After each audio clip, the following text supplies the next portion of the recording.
alleys where the stadium lights glow.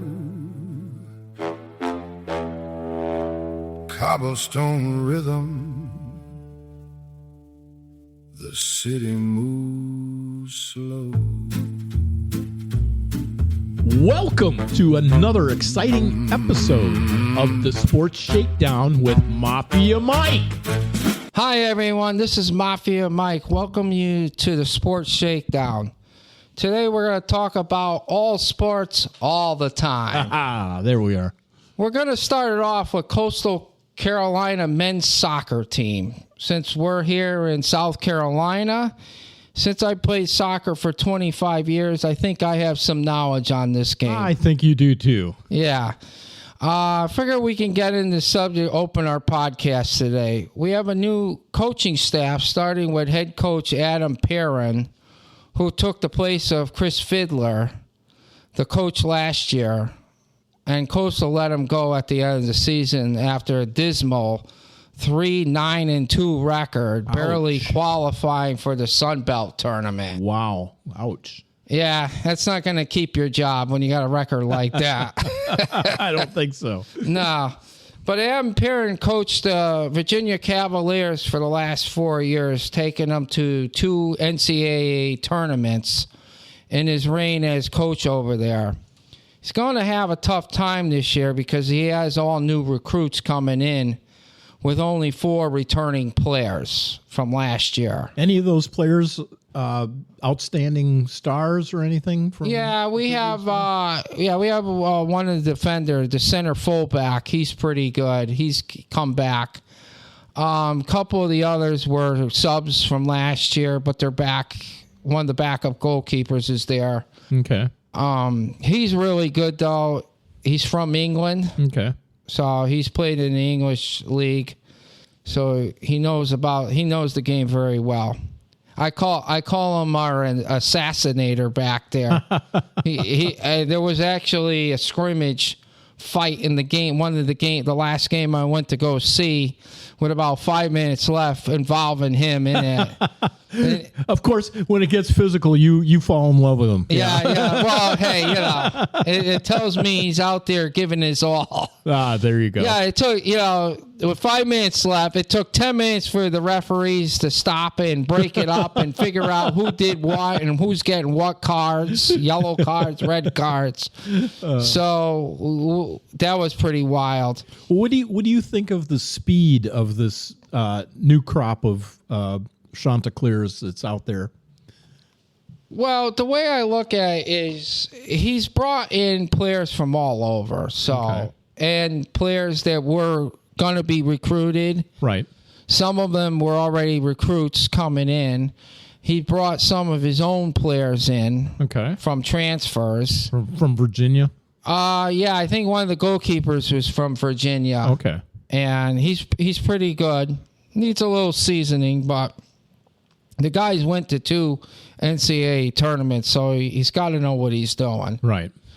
I missed the first preseason game against Wake Forest, which they won 1-0. Oh, okay. Well, that's a good indication for this new coaching staff. Okay. I did go see the second game against Kawamba. I don't know where they're from. Okay. Yeah, it sounds like a bunch of Indians, but whatever. And they won that game 2-1. Okay.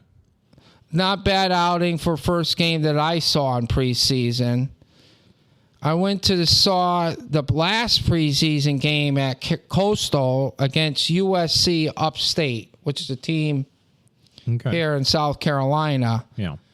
I watched the warm-ups, and I could tell that the team was a very accurate shooting team. Oh, okay. They could put the ball in the back of the net. Huh.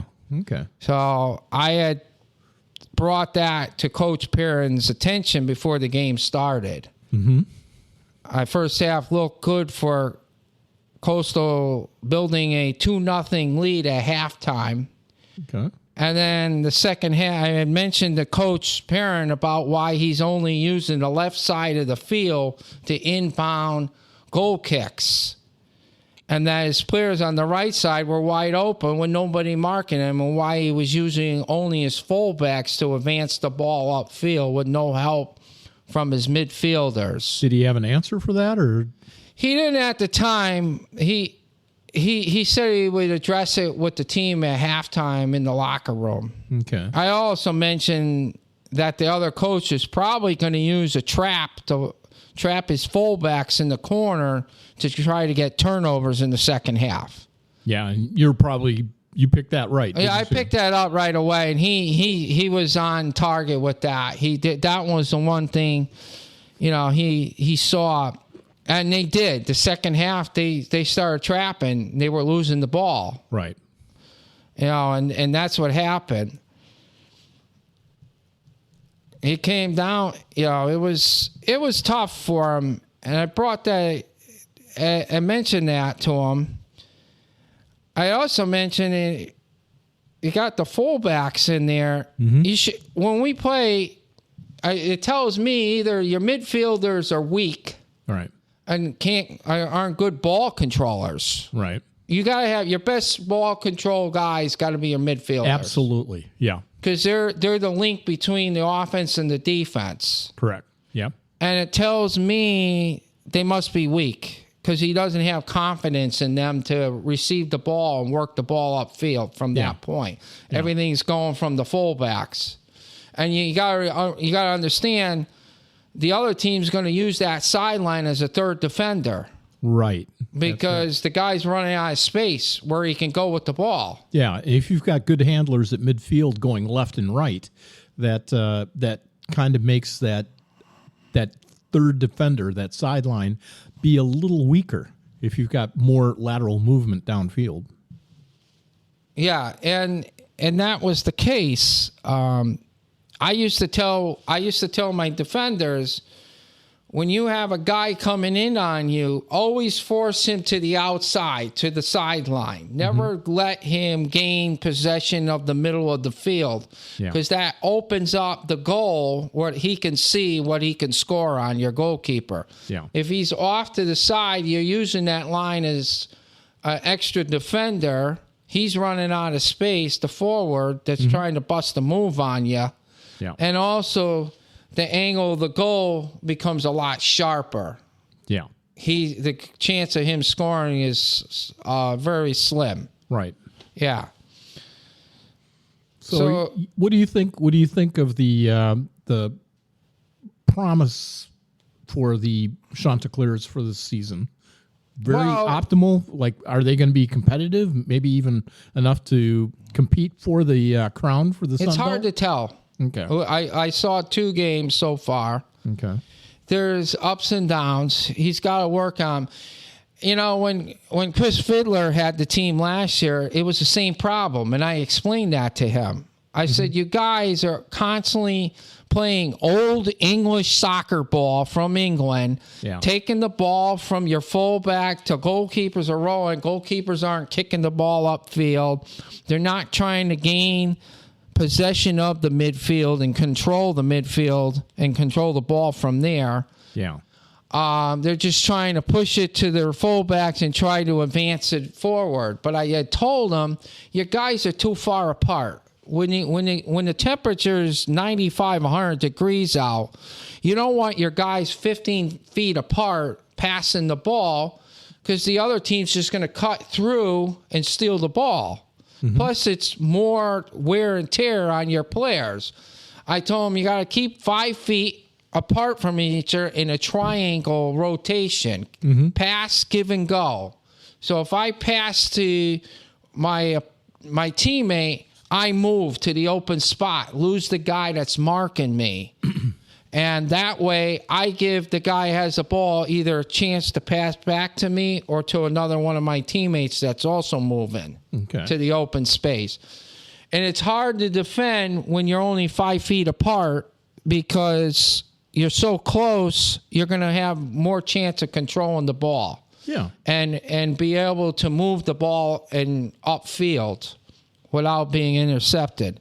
Another thing I saw was the players that were receiving the ball They're just standing there waiting for the ball to come. I told guys, don't wait for the ball to come to you.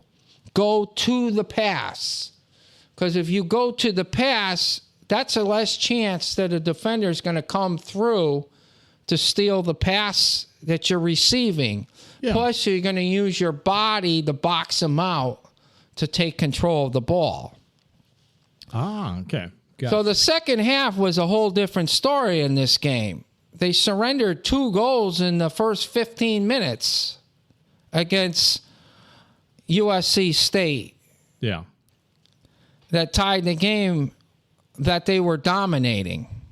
All right. The goalkeeper made some saves towards the end, key saves towards the end of the second half to keep the score at 2-2. Coastal almost pulled it off in the final minute on a fluke shot that hit the goalkeeper. I don't even think he realized it was up in the air, but he snatched it out of the air before one of our guys can get in there and head the ball in. Wow. Okay. With about 2 minutes left. Wow. Okay. So they had their chance. Well, at the time of this recording, they've got a game coming on tomorrow, which is Thursday, and that's the 20th. what I was going to get into. Yeah. Coach Perrin is going to have his hands full as the season opener tomorrow night in Raleigh against the number 2 ranked team in the nation in NC State. Yeah, yeah. And so by the time you hear this on Friday, the game will already be passed. So go ahead and look up, see what the score is, and you're going to hear the comments on our post-game report next week. Yes, we will go over that. I wish him and the team well on that. Yeah. It's the first game out of the box. It's looking like a Notre Dame season where everything is top-heavy in the front half of the season. Yeah. And the weaker opponents at the back end. Sure. Yeah. I know they have South Carolina last game of the season. Oh, wow. Okay. Yeah. I believe that game is going to be played here at Coastal. Yeah. Yeah. They didn't play them last year. And that was the team they had to battle for the final spot in the Sun Belt Tournament Conference. And I want to encourage any of our listeners, if you're a soccer fan and you want to, say, meet up with Mafia Mike at one of the home games that he might be appearing at, just comment in the comment section below and reach out to us, and we'll see if we can make arrangements where you can say hello, maybe get an autograph, and talk to Mike about all of his expertise. Well, that's really interesting. I mean, that's going to be kind of fun to track the Chanticleers, since you've got kind of an inside baseball look at the team, and the coaching staff and so on. This is going to be a lot of fun this season to follow. Yeah, that. It's going to be fun. It's going to be interesting to see what direction they end up in. Hopefully, they'll improve from the record they had last year. Absolutely. Yeah. I just felt like Chris Fiedler was a nice guy, but I just felt like he wasn't the coach for the team. He was the assistant coach under the legendary coach that was there beforehand, and he retired and he took over as the interim coach. But I just don't think he had it in him. Yeah. I just want to see the team progress and not play this English ball. I guess, yeah. And because that's what they were doing last year, and a lot of turnovers and stupid goals that didn't need to happen. Right. Yeah, you got to play smart. Yeah. Yeah. And you got to use your strength where your strength is. Absolutely. Yeah.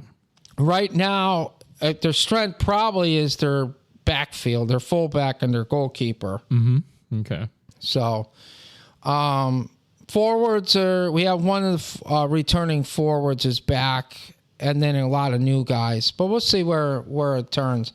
And I'm going to predict. I'm going to pull this prediction off. It's probably unrealistic, but I'm going to say Coastal pulls off the upset. Okay. All right. 3-1.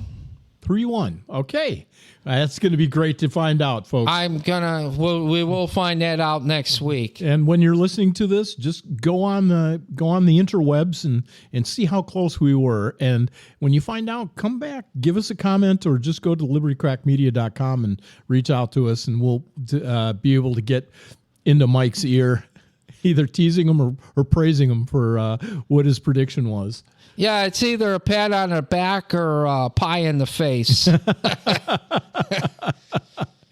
So we're going to go on to the NFL. Okay. We had some preseason games before we had the recording today. You and I are both commenting about how it's just mainly, well, you go ahead and explain it. Well, it's like Jeremiah Love from Notre Dame. He's played for Arizona this year. He was drafted. He had a high ankle sprain. They pulled him out for precaution, and that's fine. I'm okay with that. Yeah. But you still have 3 more weeks of preseason football, and they're going to cut ties for the preseason for him. He's not going to play in any more of the games until week 1. Yeah. And even if that even is the case. Because what we're thinking is this is just all player evaluation. And if you've already evaluated the player and you want to keep him for the season, you're not going to play him because you don't want to get him hurt. So you just cross him off and you just bag him until the regular season. Yeah. Yeah. Yeah, and I'm okay with that because you got to give the second, third stringers, you got to see what you have on the bench. Yeah, yeah. In case your main guy gets hurt, you got to know who you're going to put in there. Yeah. But I do have some concerns that they are not developing their first team player options, play options, I should say, because, well, one, a lot of teams have already adopted the scripting of their first 5 plays or first 8 plays for every game.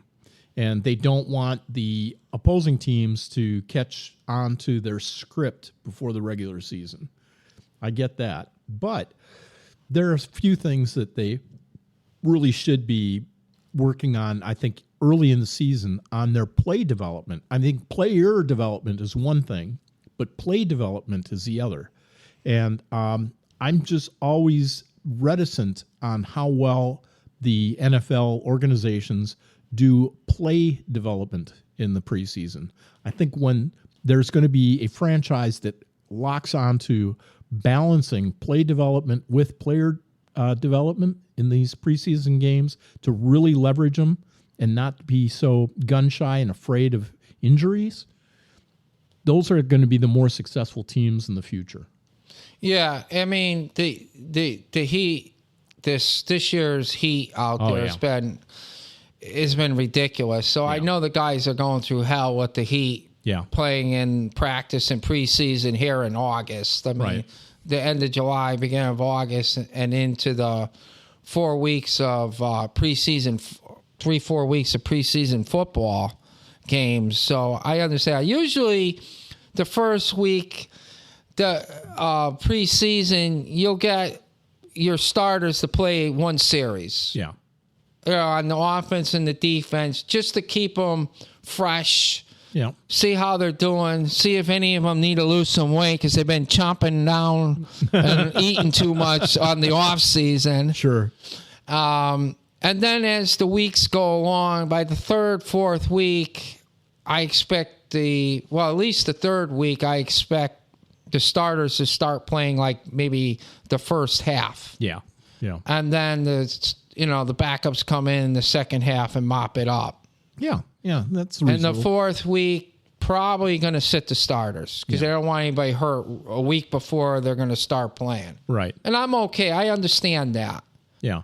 Well, and the more questionable teams, especially with newer staffs, may be playing the starters a little bit more in the late part of leading up to the season just because they want to make sure that they get their best foot forward because they want to get an over 50%, win column for the season. Now I'm talking about the teams that are going to be struggling to stay out of the majority losses. Yeah, that would probably be teams like Miami. Yeah. Yeah, Jets. Yeah.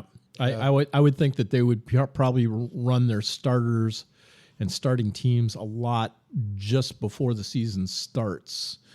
Well, you're going to see that with teams that have a lot of new coaching staff. Right, yeah. Because the coaching staff is bringing in new playbooks. The players got to know, especially the quarterbacks, offensive line, your center, because he's got to read the line. He's the one that takes charge of the blocking schemes. Yeah. People don't believe or realize that the center really is probably one of the most important guys on that offensive line. Well, thank you. I appreciate that, being a former center myself. Yeah, because you guys are the ones that call the blocking schemes. Yep, that's true. You know, they always put all the tag on the left tackle, which is true. He's very important. Yeah. Because he's protecting the quarterback's blind side. Yep. But they got to give some props to the center. Yeah, I've always, well, like I said, being a former center is my position in high school football, along with defensive end.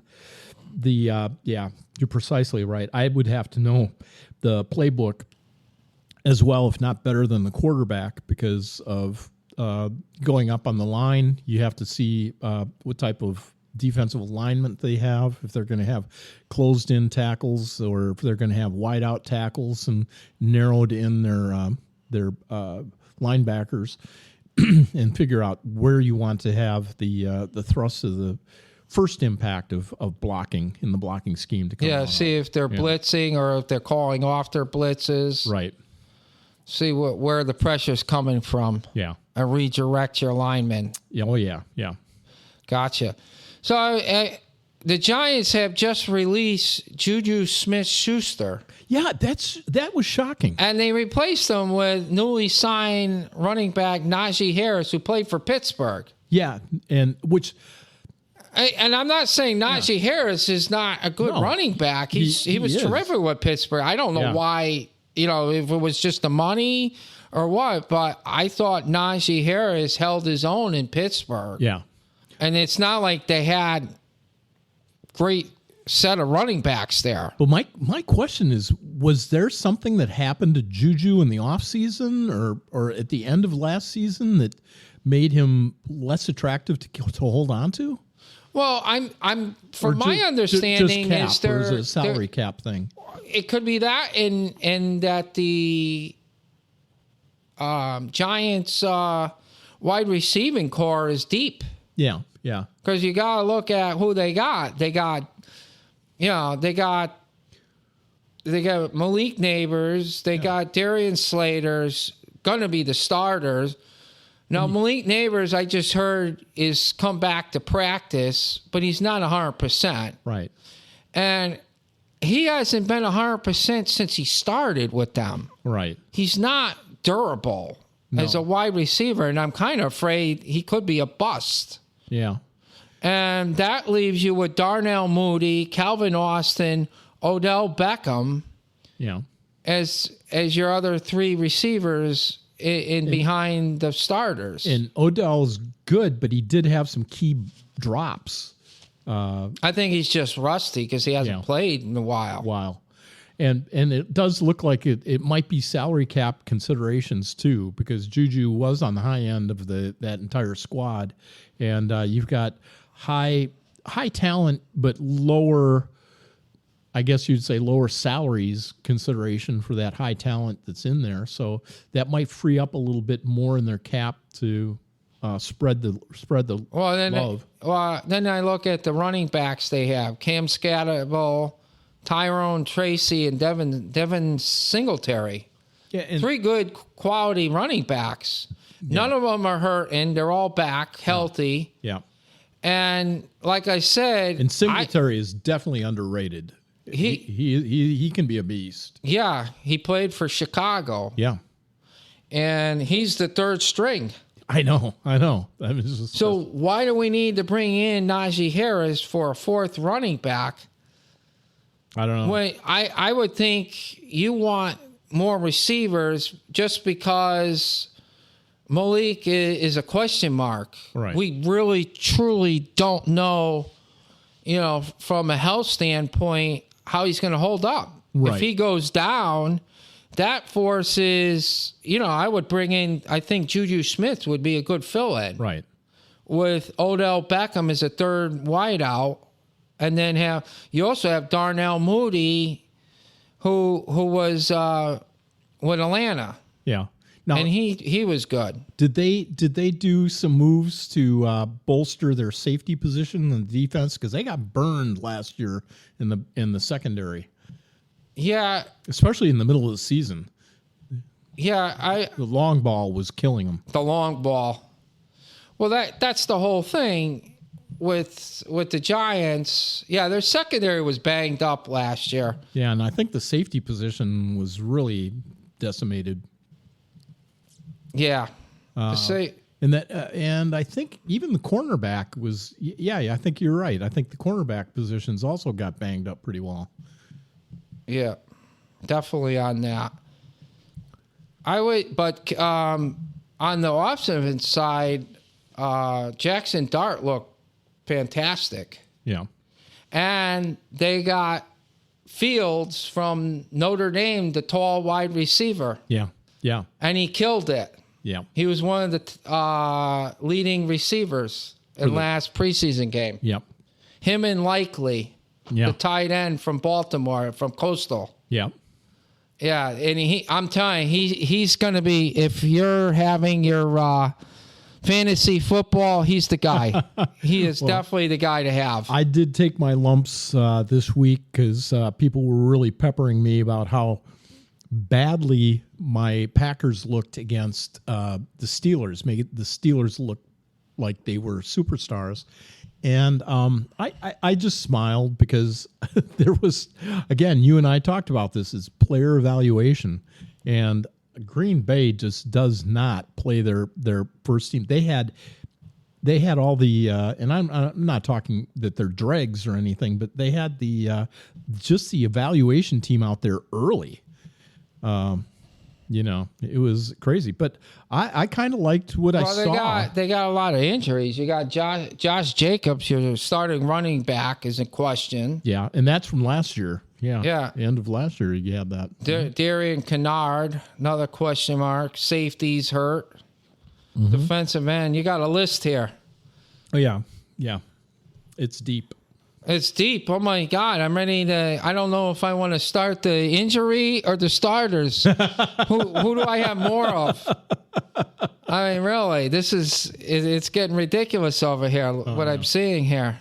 Well, they released Malik Willis because everybody wanted to pick him up. Now, he was the quarterback that Green Bay picked up just at the beginning of the season because we were getting decimated at our quarterback position.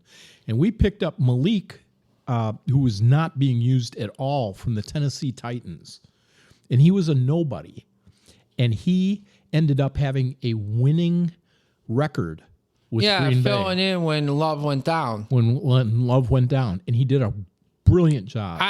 I hate to say this. I'm just curious to see how he's going to do in Miami. I know Miami doesn't have anything, and I feel sorry that he went there. Yeah, I do. True. They might even be worse than the Clowns. Yeah.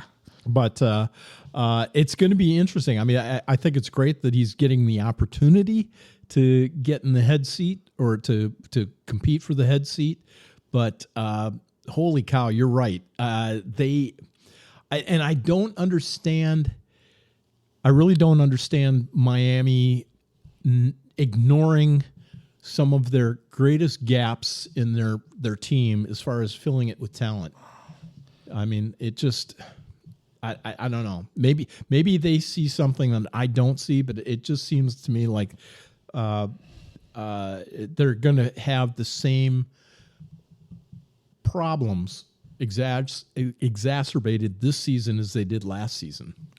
Well, I see Malik being the starting quarterback in Miami because they don't really have much in there. I mean, you look at their roster depth. They kid Quentin Ayers, the Texas Longhorn quarterback, Mark Gronkowski, Cam Miller. I don't even know where. North Dakota State. Yep.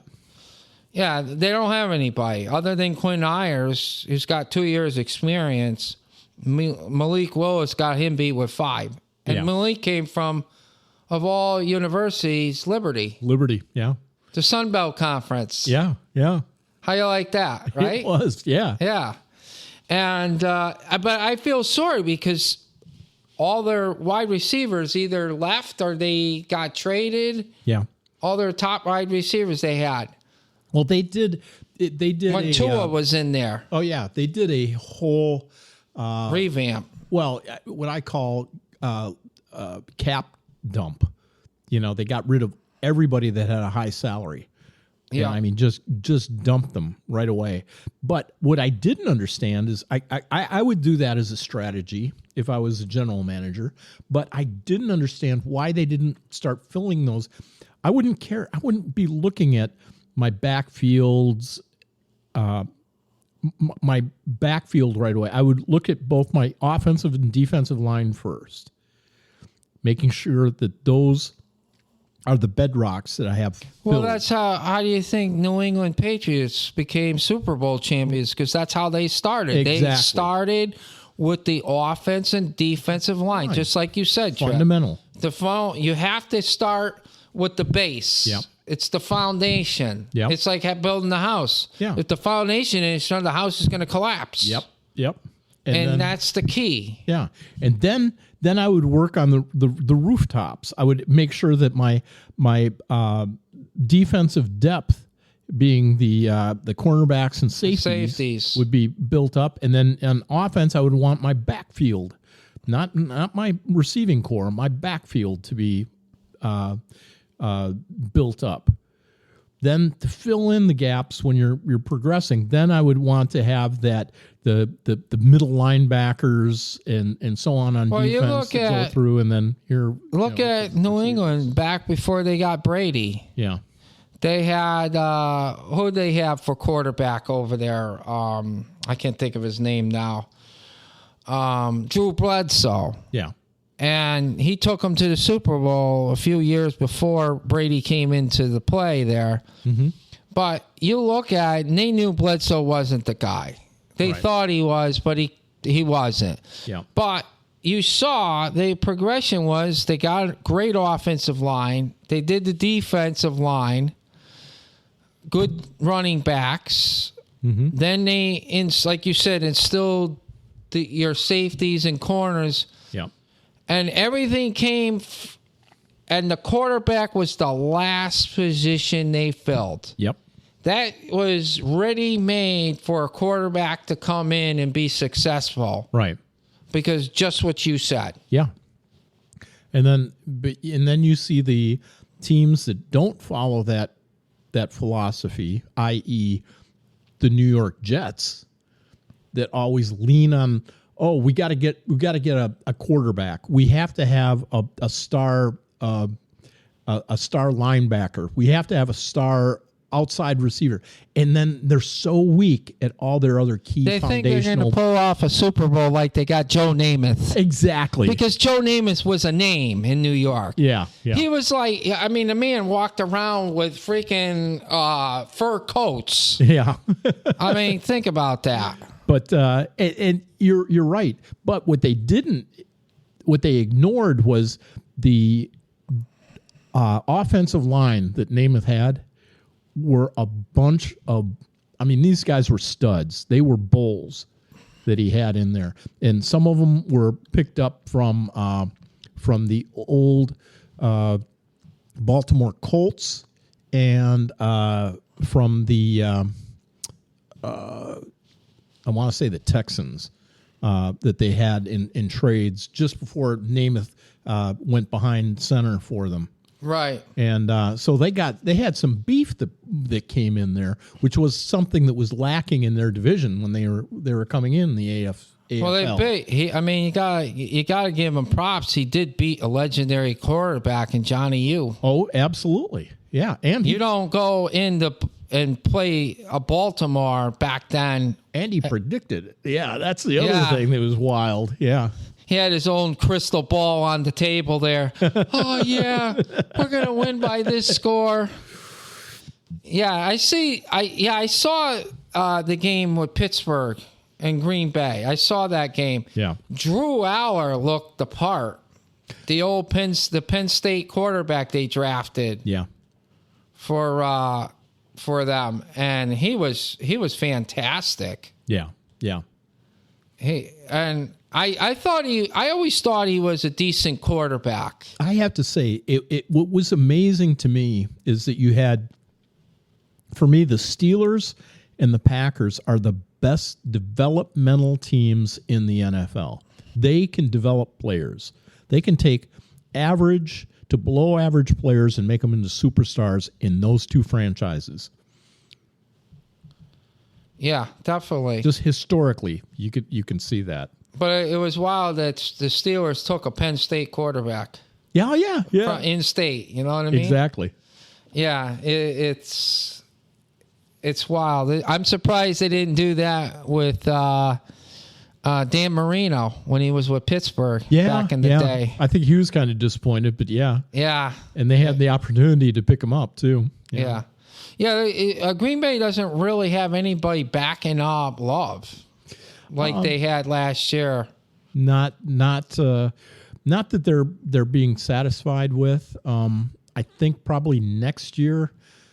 Probably next year. I think if my progression in my mind is right, for Love's age in the seat of number one quarterback, they'll start looking in the draft maybe for his replacement for development.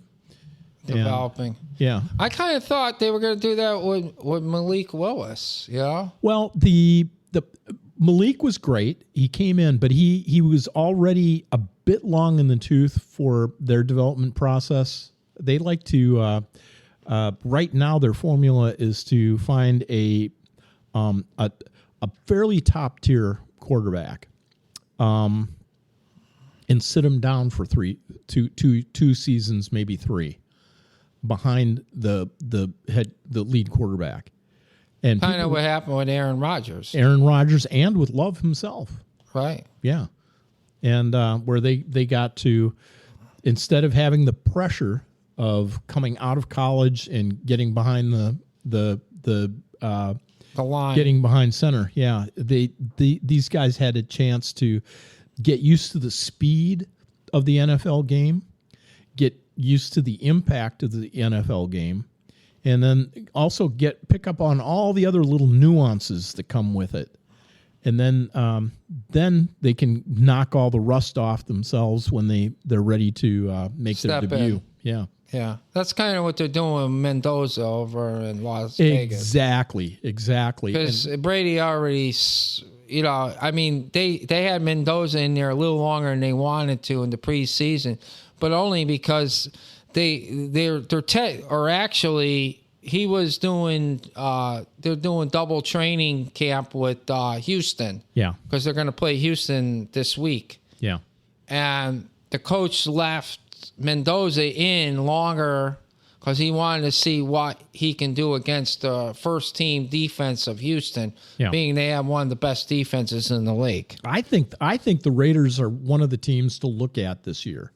I think they're going to be a surpriser, and come in and be a little bit of a disruptive force in the in the AFC, in the American Conference. I feel so. I watched Mendoza quite a few games last year when he was in college. Yeah, and he just impressed me. Yeah, he did not look like he looked like a professional quarterback the way he played. Yeah. He never got rattled. When he got hit and he got sacked, you got to forget about that. You throw an interception, forget about it. Yep. It's like it never happened. You go on the sideline, come back out, start fresh. Yeah. It didn't happen. Now, what's your feeling about Denver? Because I don't think the Broncos, everybody keeps building them up for this year. I don't think they're the team for this year. No, I like Bo Nix. I do like him. I liked him. He was, when he got drafted, he was one of my top quarterbacks in that draft. Yeah. He was up there like second or third.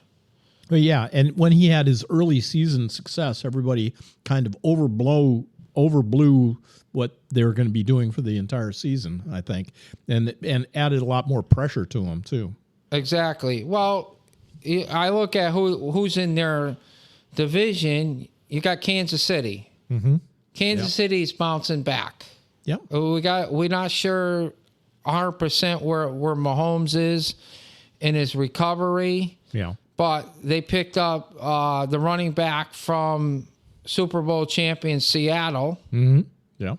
And that's always been their weak spot, the running game. Yeah. Yeah. Now that they're not relying on Mahomes to carry the weight, they can have Walker carry the ball, take some of the pressure, gain those 3-4 yards, takes the pressure off of Mahomes to have to carry the team. Yeah. And I think that's going to make them more dangerous. Yeah, because they needed somebody that could take them past the secondary, breaking through the line and past the secondary in their running. They never had that. They always had these, good bulls that could blast up and maybe get that 3 and 4 yard punch, but nobody that would have that breakaway speed going past 7 8 yards. I found that it was just the opposite. I found that their running backs weren't bulls getting 3-4 yards a carry. Okay. There were more of your finesse running backs. Yeah. Catching balls out of the backfield, maybe get 2-3 yards. Well, I think they didn't have a bull like Walker. Right. They haven't had one of him since. Well, I guess I should say somebody that Nigeria Nightmare. Yeah, somebody that can do it between the tackles, not going outside. Yeah, and you're right. They didn't have that guy. They did a lot of running outside the tackles. They didn't have that guy to run up the middle. Plus, Walker can catch the ball and he blocks. Yeah, so he'll help protect Mahomes when needed to. And you have to when he can get upfield and square up against a linebacker, he can hit a linebacker. He'll knock a linebacker down and then gain some yardage. Yeah, yeah. He's definitely been the key pickup for Kansas City. Yeah, their defense still looks good. Lost a couple in the secondary, but they're going to be tough. Chargers have gotten better. They picked up some players. I think they'll do better. Chargers is a weird team. Since they moved to Los Angeles, they don't have an identity. Right. You're right about that. Yeah. And the quarterback for the Chargers, I'm not sold on him. Okay. He's been there long enough that he should be progression. His progression should be so much more than it is. Yeah. And it isn't. And I think that's a team that needs to start looking for a quarterback in the draft. Okay. To replace. That might be. And then you got Las Vegas, like you said, could be a sleeper. Denver won't have I say it's not going to be a push for them to win the division. Yeah. They're not going to have it easy. Kansas City will be at their doorstep. I'm not sure, like I said, Mahomes, I'm not sure where he's at in his health. He's healthy. They can make it back to the top again this year. Now, this weekend, what are the games you're going to be looking at this weekend? I know you've expressed interest in a few of them. You're talking about in the NFL or college? Both, yeah. Okay. Well, in the schedule for the NFL this week, we have matchups. I think doesn't Chicago have a big one coming up this week? Chicago, I got to look and see where they're at week 2. Yeah. And I know college is coming up on the 29th, but it's not the full schedule, and I'll go over that. Sure. Yeah, Vegas is playing Houston tomorrow night, 8 o'clock. Yeah, which will be yesterday for everybody listening to our podcast. Yeah, so you'll see what Mendoza can do against Houston. He'll probably play a little bit in that one. Yeah. to see what he can do. Let's see who we got in the lineup. Green Bay's playing Denver. There you go. At Denver. Yeah. So I don't expect too much of the first team to play. Catch the first quarter. Mm-hmm. That's where you're going to evaluate your first team. After that, it's all going to be the second team into the scrubs. But what about college? And the college side of things, we have the first week is light. Like I said, it's kind of there's only 8 teams on the 29th. Okay. To me, college football don't start until the 5th. Sure, I get that. Because then that's when you get the full array of the teams. The schedule is a little light the first week. Mm-hmm. No big home run hitters head-to-head. I look Saturday, August 29th, the first week, there's eight teams, 8 games going on. I like the North Carolina at TCU. And that's on the 29th. So that's Saturday, August 29th. Yeah, so that's not this weekend, it's the following weekend. The following weekend. Yeah. And TCU is a 7.5-point favorite. Yeah. Anything this weekend, though, that people should be looking at? Not in college football. Okay. Yeah. That's next week. Like I said, we're still another week off. Yeah. Getting into college football. I was looking at your team in Major League Baseball. The Milwaukee Brewers got the best record in baseball. They do. And it's our bats went a little cold, but they warmed up again. But our pitching staff, holy cow. Mizrowski is, again, burning up these stadiums across this country. Les Mis is fantastic. I don't know if you've ever had a chance to watch him pitch, but his fastball is a blur. It is an absolute blur. Hey, and you're talking about their bats went cold? They did just last night. They won 22-0. Yeah, no, I was going to say about three weeks ago they started getting a little with our little 5 and 7 yard or 7 run games started dwindling down. We were starting to win 3-2 and stuff like that. Close games with the pitching coming exactly. And then we dropped a few games, which kind of shocked me. Well, they played a football score last night, 22-0 against the Mariners. 22 hits. Yeah, but they got bombarded about 3 games ago. They took it up the rear end almost the same way. Yeah. Yeah, because right now, they lead the league in wins. Yeah, and yet all they talk about are the Dodgers. Oh, yeah, they keep talking about the Dodgers 2 games behind them. Yeah. Not that they're not good, right? But, everything is the Dodgers. Yeah. Because the Japanese guy over there hits home runs and pitches. That's right. It's either that or the Yankees they talk about, or the Red Sox. You know, I will give a lot of grace to the Red Sox and the Yankees because they deserve it. I mean, those 2 franchises are the gold standard in American sports. They always really put on a competitive team year after year. Absolutely, yeah. And you go play, when George Steinbrenner was alive, you played for him, you better be in first place because he paid all the money. Yeah. And then I will say some of the franchises that I think follow them, I've always been, another Milwaukee franchise that's now in Atlanta, the Braves. And that was the progression. Went Boston Braves, Milwaukee Braves, and then the Atlanta Braves. Yeah. But every place they've gone, they've always had something historic. I think Babe Ruth played for the Boston Braves. I believe you're right. How many moves did they make? You had Boston, Milwaukee, Atlanta. Was there somebody in between? Nope, that was it. Okay. When were they the Milwaukee Braves? They were up until 1965. He might have played for the Milwaukee Braves. Might have been the Milwaukee Braves.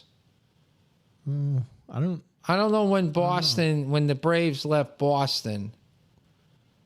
I'm not sure. It's one of those two, but Yeah. I remember that because that was like the last team he played for, and he wanted to be the manager, and they didn't allow. I wish I could. Kind of was like I don't know if it's packed up or if I've lost it, but I used to have an old Milwaukee Braves baseball cap. Oh, really? Yeah. Wow, that's a collector's The item. M, yeah. And as a matter of fact, I wore that ball cap after my parents moved to Atlanta, and I went to an Atlanta Braves game. I have a Brooklyn Dodgers hat. Ah, there you go. Yeah. Now we're going back. There you go. Back in the 50s. Yeah.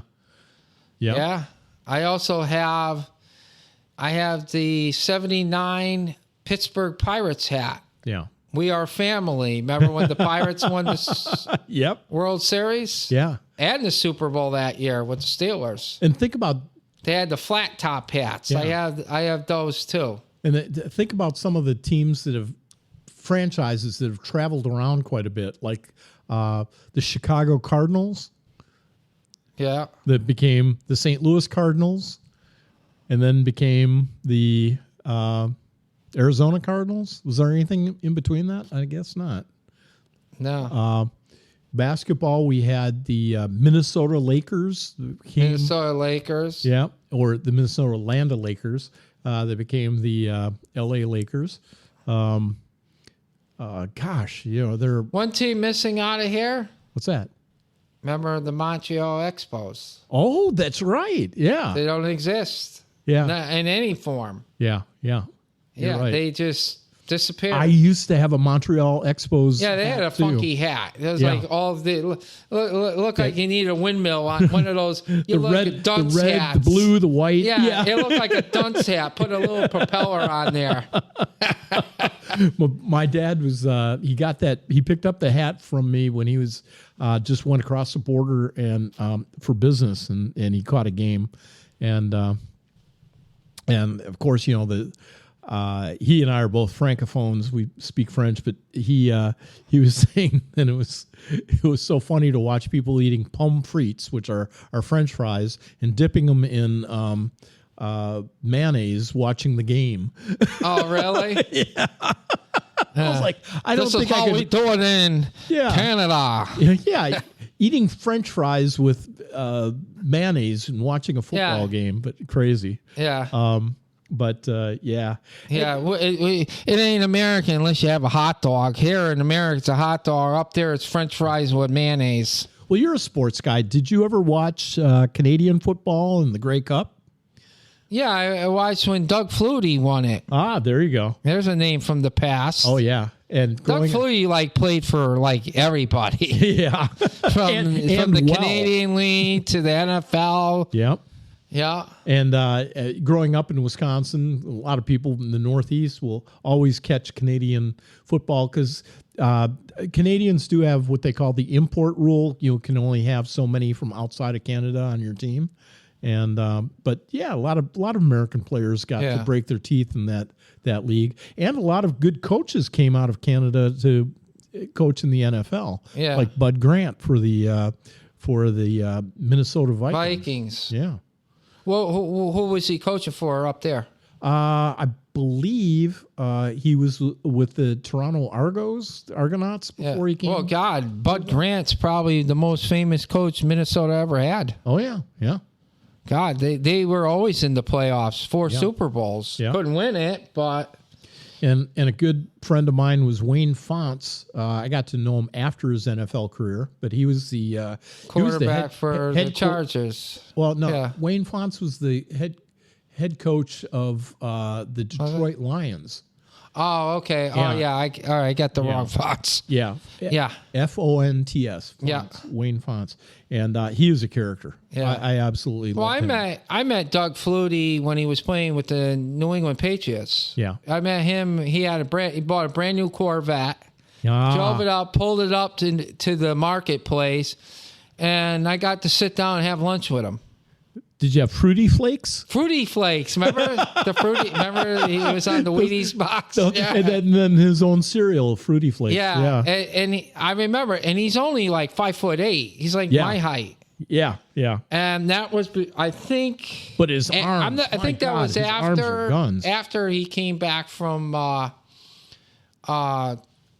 the Canadian League. Yeah. Yeah, because he had won a couple bowl games up there, and then came back and joined the NFL team because he played there. He didn't last. He kind of started a couple games, then ended up a backup. But I have his autographed jersey from Boston College. Whoa, that's incredible. BC. That's great. Yeah. The guy who beat Miami. Yep. Yeah. Miami just doesn't have a good record against teams I know. Boston College. Everybody I know has beaten Miami Hurricanes. It's just amazing. Yeah. So it ought to be fun. Yeah, the baseball scene, we still got about 40 more games. It could be a lot of shuffling. Oh, yeah. I think a team that could be a surprise is the Pirates. I think they could come up. Yeah. Maybe sneak in there.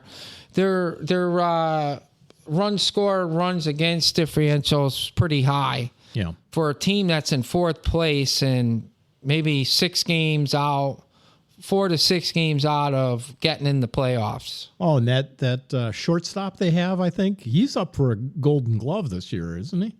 I believe so, yeah. So, They got some talent on the team. Oh, yeah. It just got to put it together. I mean, the American League East is that's a bloodbath. Oh, gosh, between Tampa, the Yankees, and Boston.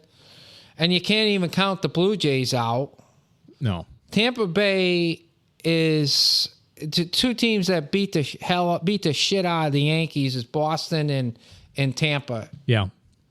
It's always a bloodbath with those teams. It ought to be interesting where the playoffs lead in this. Yeah. Yeah, and we're going to follow it when we get closer to that. By the end of September, playoffs start getting going. We're going to talk about that. See what teams, who we're going to predict to win it all.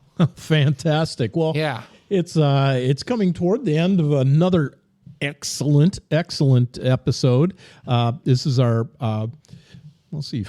sophomore. This is our sophomore recording of the sports shakedown, and I think it's gone really, really well. Next week we should have an even more incredible episode because we've got the actual college games coming to a head. We do have 8 games on the schedule. We'll talk about those, and we'll break it down. I know former coach for the New England Patriots, Belichick, is coaching North Carolina. We'll see if they get it on track this year. There you go. And we'll also have another recap and update for the soccer situation here at Coastal and some more exciting things. So tune back up with us every Friday for the Sports Shakedown. Rhythm. The city moves slow.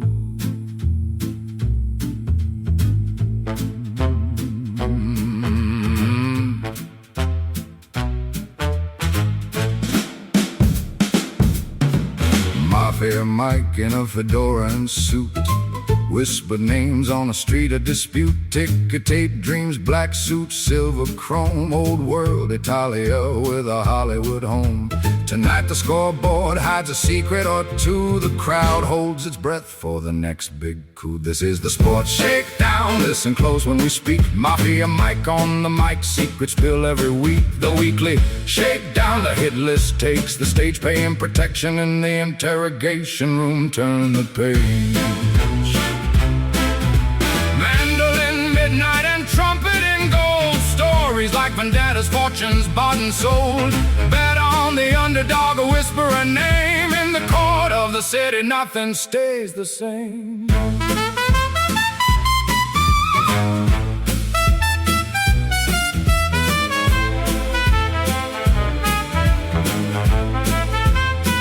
Lights fade on the piazza, the echo assumes.